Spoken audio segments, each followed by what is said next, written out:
عراقچی ساکا سەرنجتانی بۆ ڕاکێش.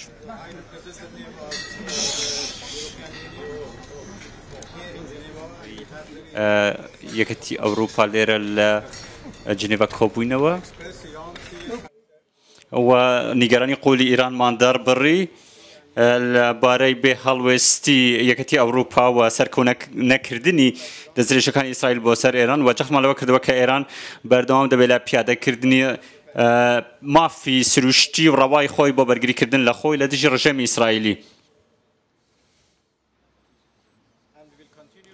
هەروەها ئێران بەردەوام دەبێت لە بەرگریکردن لە خۆی تاوەکو دەستدرێژەکان بەردەوام بن.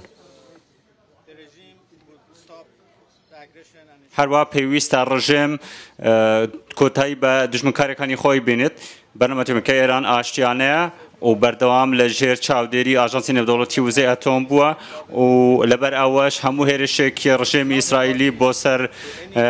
ئێمە کە ئەو ڕژێمە لە هیچ پەیماننامەیەکی نەتەوەی گرتوەکان نییە لەبارەی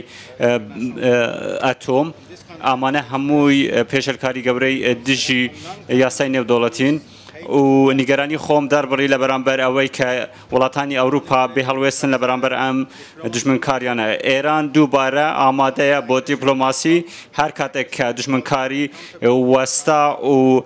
بنپێکی پێشەلکارەکان ڕوبەڕووی بەرپرسێتی کردنەوە ئامادەین دەست بە دانوستاندن بکەینەوە و باسم لەوە کرد کە تواناکانی ئێمە توانە موشکی و ئەتۆمیەکانی ئێمە